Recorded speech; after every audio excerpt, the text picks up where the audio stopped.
Hello! Eric here again for Triple G. Episode 18 is what this is, and we're going to be talking about a lot of stuff that's happened this last month. Yeah, a movie, a video game, an event, some other stuff you might be interested in. Woohoo! Behind me is the workings of a backdrop to kind of keep you from looking at the same old blank wall I've had you staring at for the past 3 episodes or so. Welcome to Triple G. I'm glad you're watching. I'm glad you're still with me. Bring some friends. It gets kind of lonely here with just like the 4 of us. Let's get it going.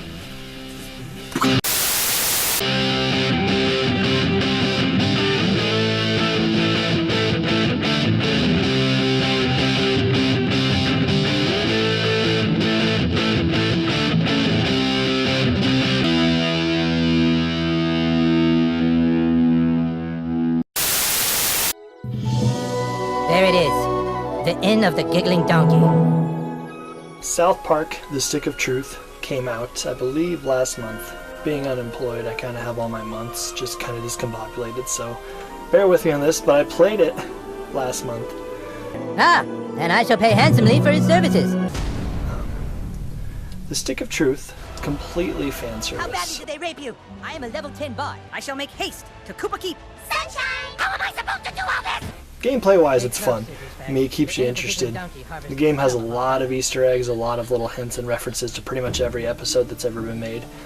Whether it be, something you can pick up, or in-story, in-game, or a loading screen. Something is referencing pretty much every episode. Prepare for battle, weaklings! It's an RPG, and it really plays out like you're playing an episode of the show, which is really cool. There's a lot of different outfits and patches and stuff you can put on your weapons to keep it interesting and to keep you leveling.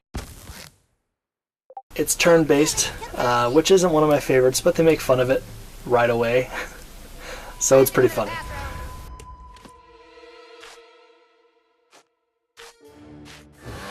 Personally, I've always loved the show, ever since 1997 when I started watching it, so this was, kind of like a giant thank you to all of us who've kept up, so it was nice. Looking at it from a personal point of view, I mean, I'd give it a 10 out of 10, because I love the show and I love this game, but objectively, I'm going to go ahead and say 6 out of 10, unfortunately.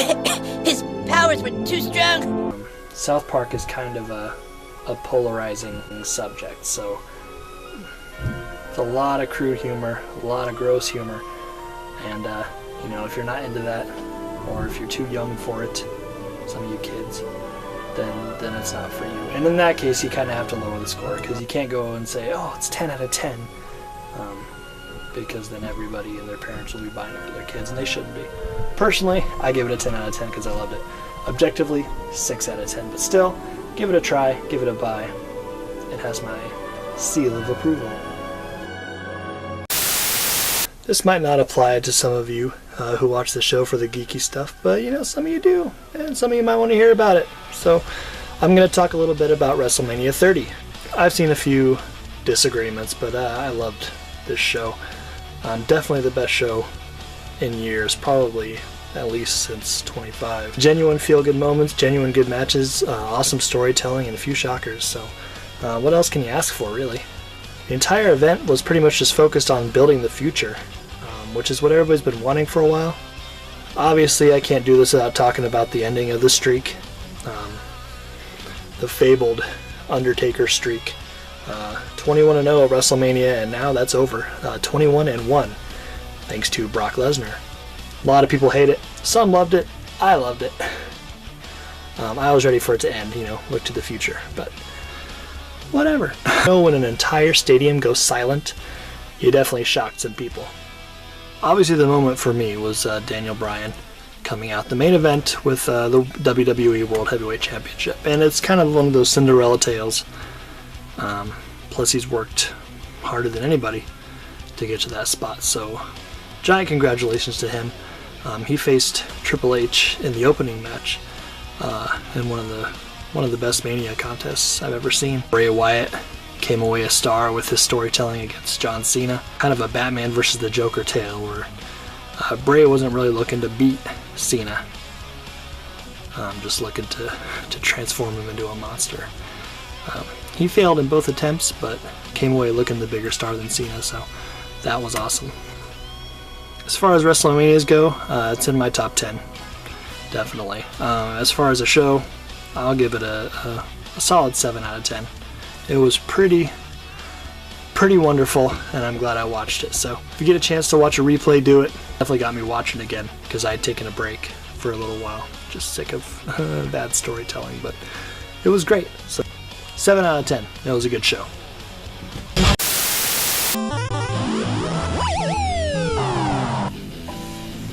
Captain America, the Winter Soldier, was wonderful. Probably the best Marvel movie yet. Definitely the best of Phase 2. I definitely say go out and see it.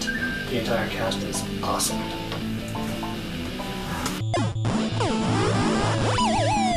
How I Met Your Mother is over, and the finale was kind of a shocker that was not that great to be shocked with. Love the season as a whole, love the series as a whole, but that finale was just, if you haven't seen it, I guess you do, and then you can tell me yourself. The Walking Dead Season 4 came to a close too, and while the episode was pretty BA, there are some gripes about it. Kind of slow move, but I love the whole season, and I can't wait for 5, so I think to be back on track with the greatness of Season 2 had, so woot. The Wolf Among Us and The Walking Dead Season 2 Telltale Games both had awesome last episodes. The Walking Dead was kind of slow move with some good story, and The Wolf Among Us Episode 3 was friggin' awesome. Love that finish, so Telltale just continues to impress. Alright, thanks for watching. It was entertaining, so I hope you come back, and we'll see you next time on Triple G. Peace.